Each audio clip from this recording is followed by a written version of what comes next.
Good morning, everyone. This is Dr. Claire Broughton, and I'm your professor for this class. Today, we'll be talking about a general.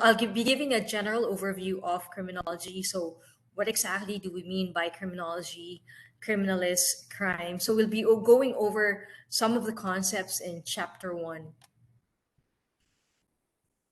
Okay, let me pull this up. I hope you all read Chapter One before viewing this video. So as I mentioned, we will be discussing chapter one today. Admittedly, for the past year and a half, my husband and I have been binging on some crime dramas, some crime shows. And we really like them. We're addicted to them. Sometimes we go through a whole series in a day. And I decided to show you right now some of the our favorite crime shows: Mindhunter, True Detective, Blue Bloods, Peaky Blinders. It's awesome. Billions is about white collar crime, corporate crime. Boardwalk Empire and True Detective. Based on this marketing chart, you'll also see that TV viewers have a preferred content genre in terms of television, even if it's streaming.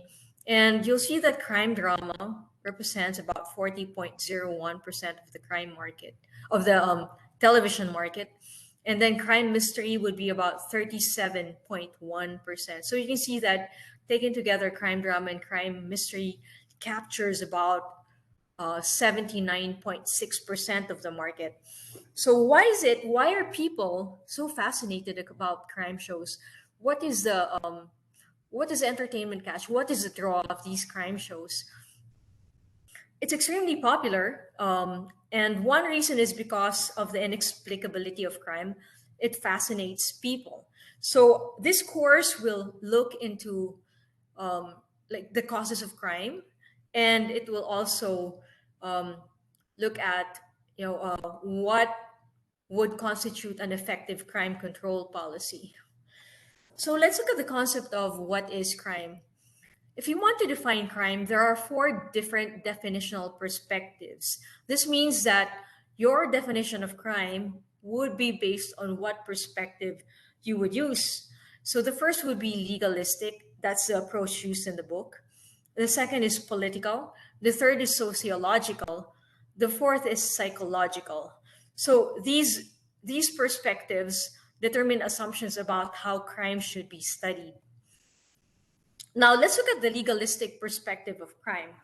According to the legalistic perspective, crime is human conduct in violation of the laws of a state, the federal government, or a local jurisdiction that has the power to make laws. So, if you adopt the legalistic perspective, which is what most lawyers also adopt, if there is no law against that particular action, there can be no crime, no matter how deviant or socially repugnant the behavior in question may be. And this is in the Latin maxim, nullum crimen, nulla sine pene lige, which is there is no crime if there is no law punishing it. Now, the political perspective assumes that crime is defined by powerful political groups in society. So these powerful groups control what actions should be labeled undesirable and illegal. So based on this perspective, they consider crime or loss as serving the interests of the particular politically powerful, and crimes are forms of behavior that are perceived by those in power as threats to their interests. The sociological perspective of crime assumes that crime is an antisocial act of such nature because it is and because its repression is necessary for the preservation of existing social order. So, based on this perspective, crime is an offense against human relationships and secondarily a violation of the law. Psychological perspective assumes that crime is a form of social maladjustment, okay? And it's because of a difficulty that an individual has that predisposes him to crime. And it's a problem for him and society, or for the individual and society.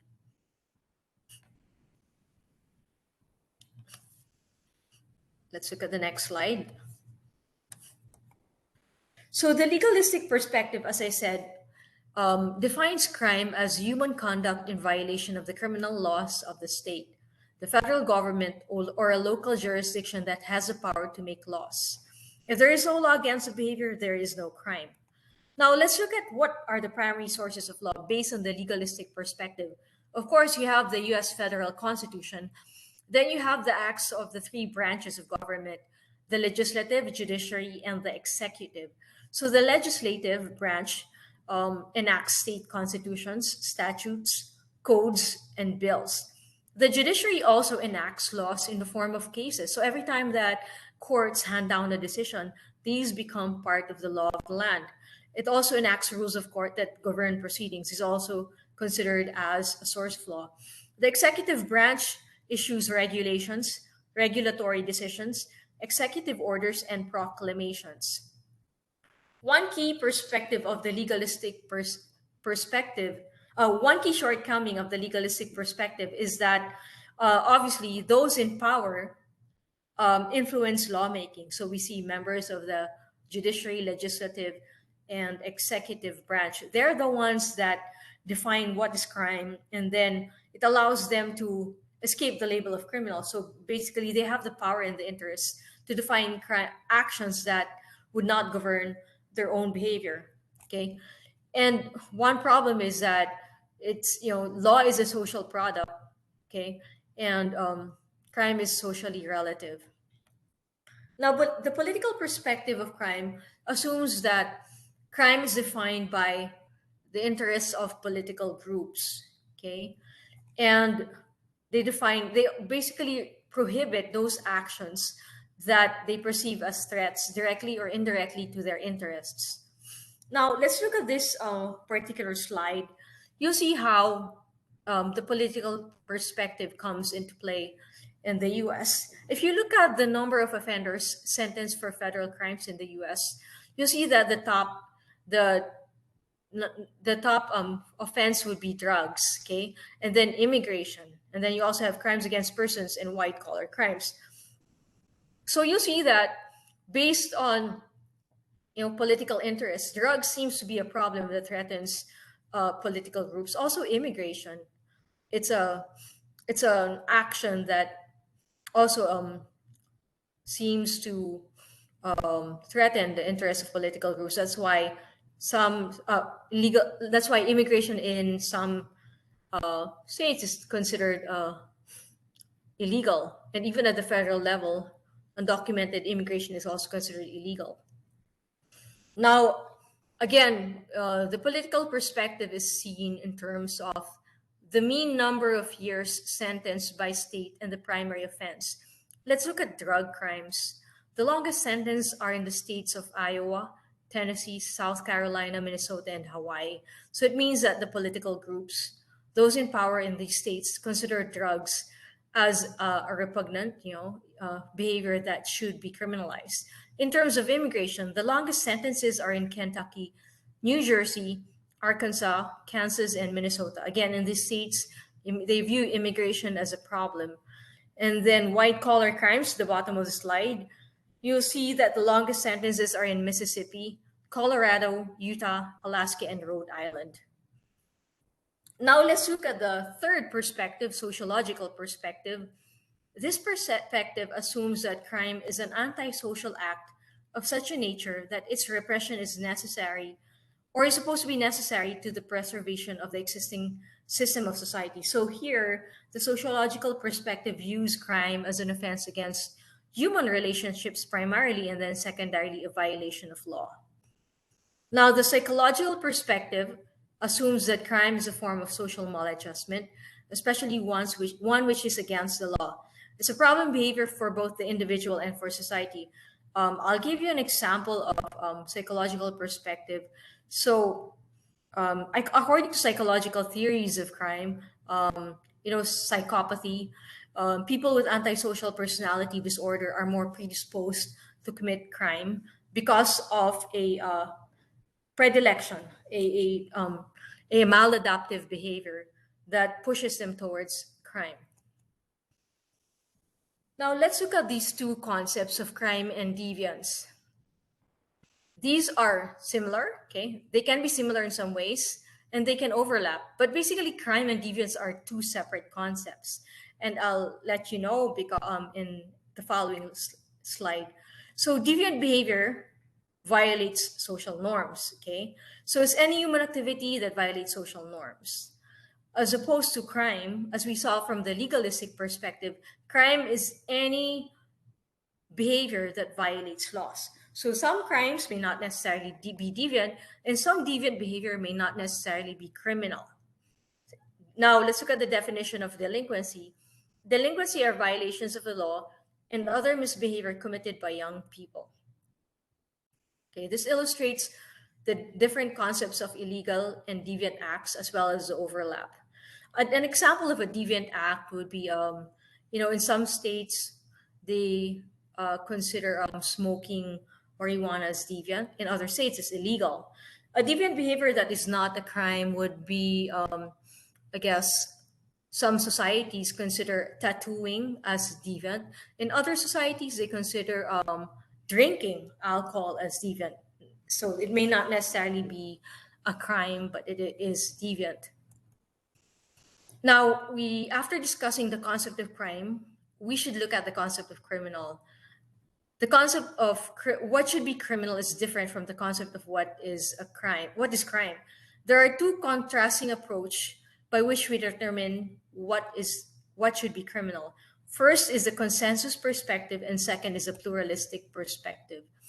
So the consensus perspective assumes that laws should be enacted to criminalize behaviors when members of society agree.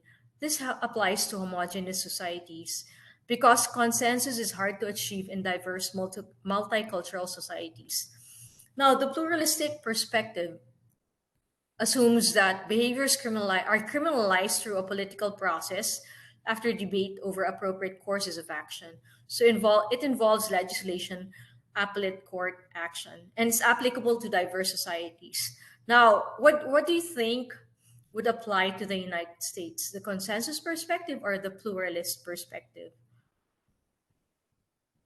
Do you think the US is a homogeneous or a diverse society? So let's look at the concept of criminology. There are many definitions available. The textbook definition is that it's an interdisciplinary profession built around the scientific study of crime and criminal behavior, including their forms, causes, legal aspects, and control. Okay, and it also includes like coming up with possible solutions to crime problem. Criminality. What is criminality? It's a behavioral predisposition that disproportionately favors criminal activity. For example, psychological theories, sometimes risk-taking behavior is considered as a behavioral predisposition if you want to engage in risk or sensation seeking. There's a theory that states that you are more likely to commit crime. Or in biological theories of crime, if you have high testosterone or if you have a gene, sometimes it predisposes you to commit crime. Okay. Now, let's look at the definition of criminal behavior. Criminal behavior is a human activity, both intentional and negligent, that violates a criminal law. You'll know more about this in your other subject, criminal law. But basically, there has to be a law punishing it, okay? And your mens rea, your criminal mind, should be intentional, volitional, or negligent. You can't commit a crime through accident. Now, let's consider this question. May criminal behavior include failure to act? Yes, it can include a failure to act when there is a legal obligation to do so. For example, a lifeguard. A lifeguard has a duty to act, especially if you're manning or guarding a huge body of water. If the lifeguard fails to save um, a drowning person, then that lifeguard will be liable for failure to act because that lifeguard has a legal obligation to save that person, that drowning person. Now, let's look at the interdisciplinary nature of criminology. Criminology is not an isolated discipline. It is very interdisciplinary. It's a social scientific discipline and it is cross-professional. It deals with a lot of other disciplines. Okay, it can sometimes be combined with theories in biology. You have biosocial theory. In law, there's a lot of research in criminology and criminal justice that focus on law and crime. It's also criminology is also related to sociology, medicine, political science, psychology, economics, and so on. Since we're defining terms, let's define a criminologist. A criminologist studies crime, criminals, and criminal behavior. Basically, that's what we do, okay? Criminalist is a specialist in the collection and examination of the physical evidence of crime. So a criminologist is different from a criminalist. A criminalist basically processes forensic evidence from the crime scene. And then finally, you have a criminal justice professional who does the day-to-day work of the criminal justice system. Among criminal justice professionals, you have police, okay, members of court, and corrections officials, such as prison guards, correctional officers, and so on. This is an example of what a crime scene investigator does. So a crime scene investigator is what? Is he a criminologist, a criminalist, or a criminal justice professional? They are considered criminalists, and they collect and process evidence from the crime scene. If you want to see what the job options are for graduates of criminology as a crime scene investigator, as of 2017, the median annual salary is about 57,850, with a top annual salary of 95,600. And then payscale.com, as of 2019, shows that the top 10% annual salary for a criminal scene investigator would be about 75,000. So you see that you have options after getting your degree from criminal justice or criminology. So what do criminologists do? Academic and research criminologists, most of your professors in criminology, for example, have a PhD in criminology, criminal justice, or related field. We teach in universities, and we conduct research to advance criminological knowledge. We also publish in journals. Most of us have a long list of journal publications, and you'll see them in our CV. Other career tracks: work in the criminal justice system, private security or private investigation, law school, work for legislative bodies, or provide expertise to civil organizations. Now, let's look at theoretical criminology. So when we say theoretical criminology, it's a subfield of general criminology mainly found in colleges and universities. Theoretical criminology is a branch of criminology that examines theories. So what we do in this subject is try to come up with theories and test theories to explain criminal behavior. And what is exactly a theory?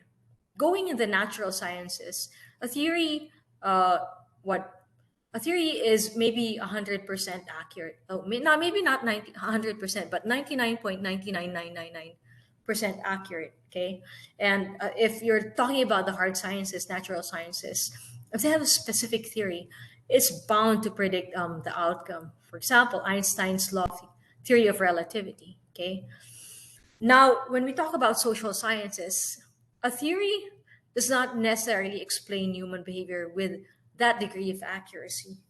Maybe more of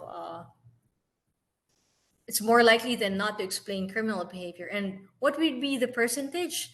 If you're about 60%, 70% in terms of predictive behavior, then it's already a good theory in the social sciences and in criminology. So what's a theory? A theory is made up of clearly stated propositions that define relationships between two variables. Okay, so you have your independent variable and your dependent variable, cause and effect. What would be the most important function of a theory?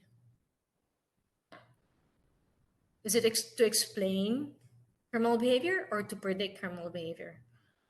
It's to predict criminal behavior. If you have a theory that can predict criminal behavior, then we will give you an award, maybe in the American Society of Criminology or Academy of Criminal Justice Sciences. We'll give you an award for your theory because you revolutionize the whole discipline by providing a theory that predicts crime. As of now, the level of theories in criminology are not that accurate. So we're not able to predict with 99% accuracy criminal behavior. Let's look at the different types of theory. First, you have a general theory. A general theory explains crime, all or almost all forms of crime, through a single overarching approach. So, what would be an example? Agnew's general theory of crime. So Agnew came up with this new theory where he combined components of various theories, and he said that an individual commits crime because of motivators or causes and effects from different areas of their life. So you have family, school, work, peers, and family, school, work, and peers. Okay, so all of these have an influence on the individual at various points on their life, and this leads them to commit crime. Another example would be social bond theory, wherein the social bond theory is a general concept that explains that the bond is composed of four different components: involvement, attachment, commitment, and belief. So all of these components are important because they factor into crime. For example, a person who has a belief in the validity of the law would not commit crime.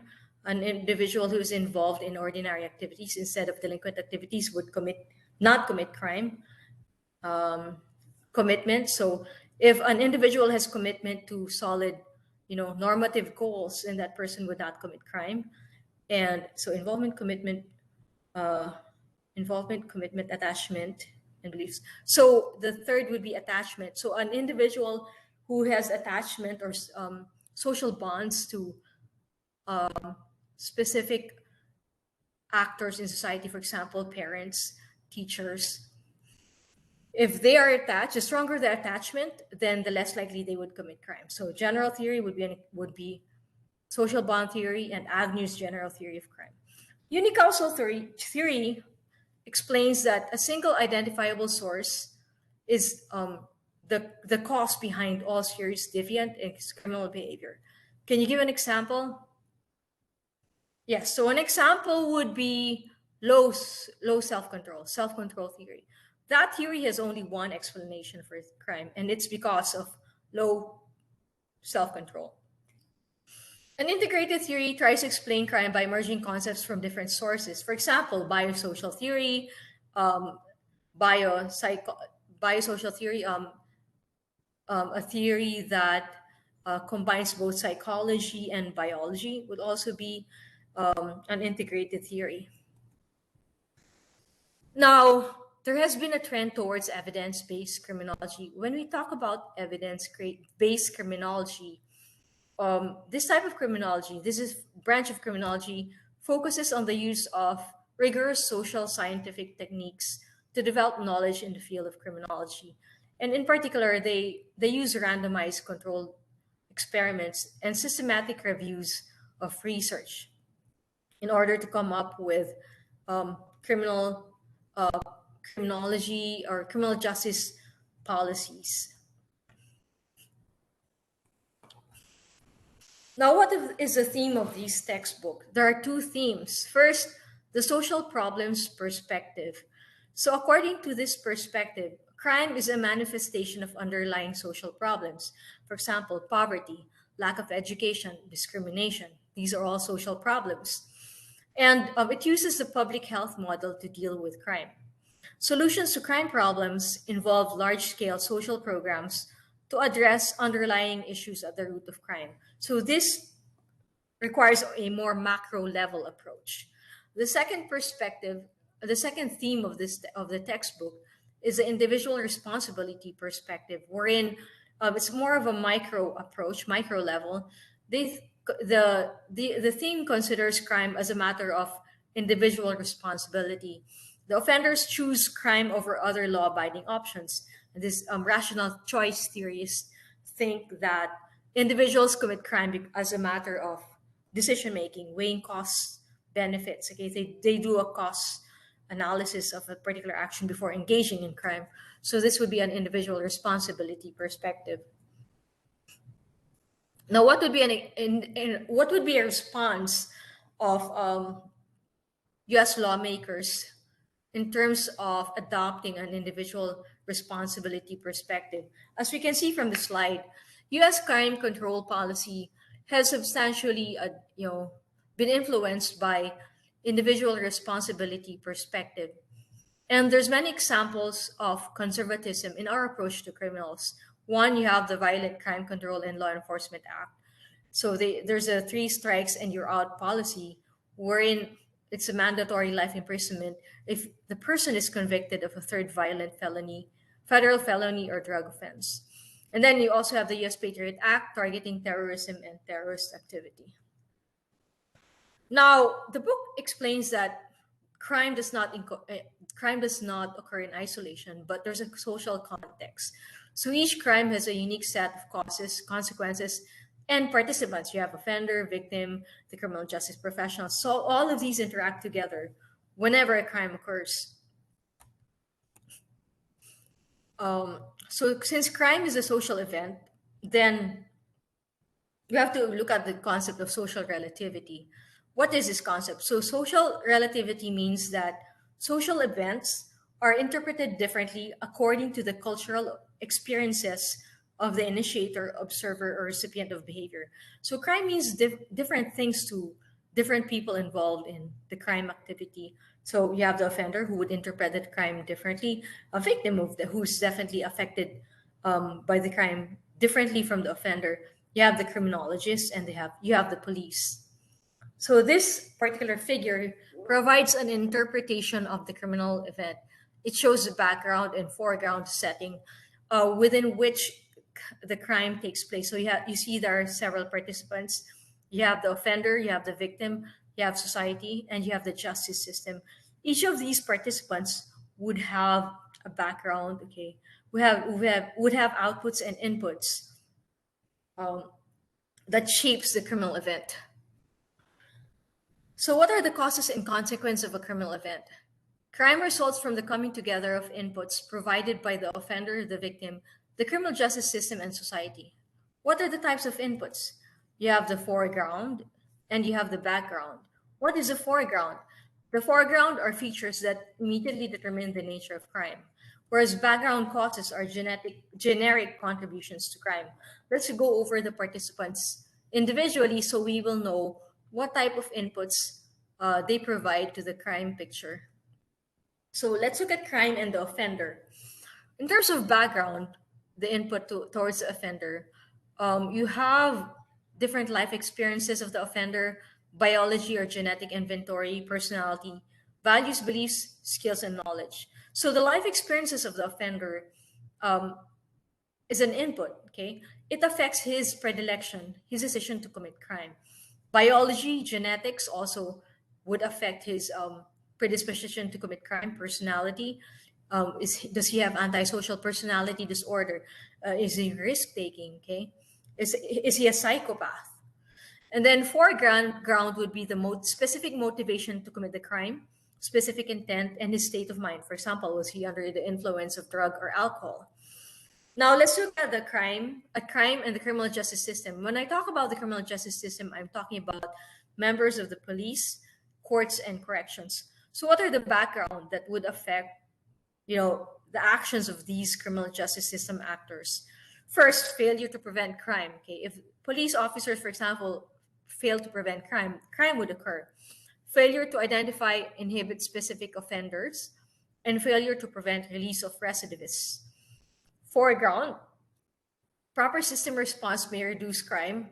Presence or absence of police officers, sometimes the lack of patrol, okay, in a certain neighborhood would encourage the proliferation of crime.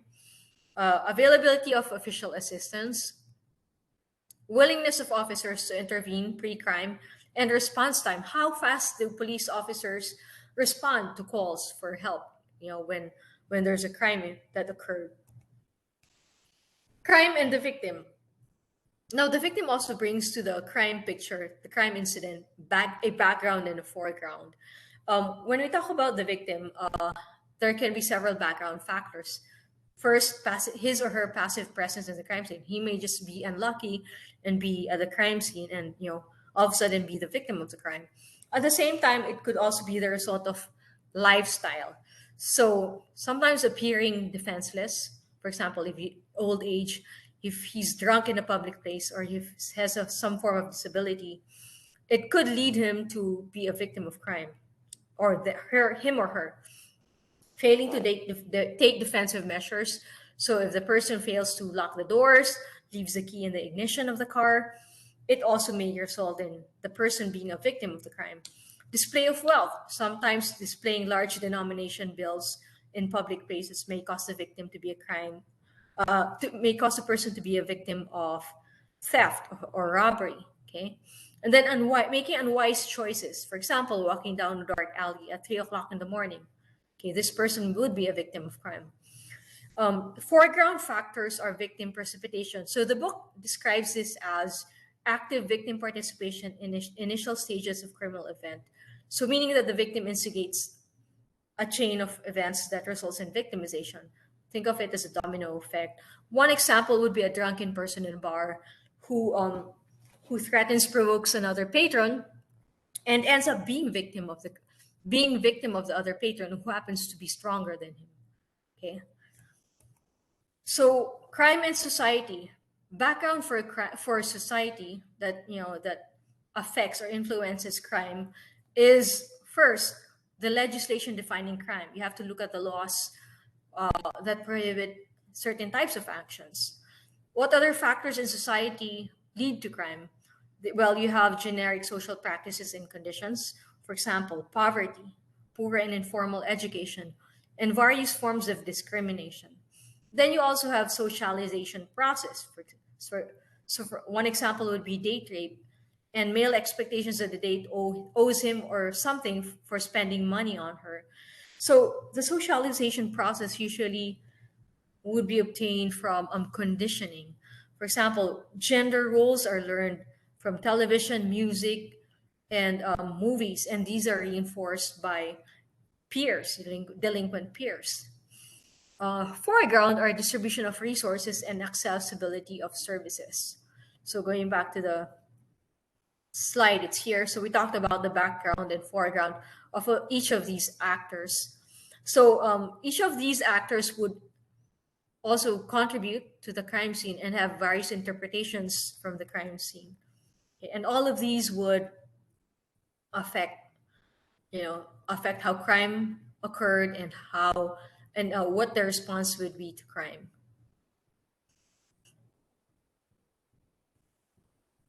So this slide simply tells us that um, the discipline of sociology has a strong influence in criminology. Although we've said in previous slides that criminology is a integrated discipline, interdisciplinary field of study, the primary perspective today is sociological, meaning we take a macro level approach. We look at the influence of society and various actors in the criminal justice system in terms of response to crime and criminal behavior. And many modern theories of criminal behavior are based in sociology. And although new and emerging perspectives, such as biological theories of crime, psychological theories of crime, even though they're emerging, sociological perspective dominates the discipline. Okay.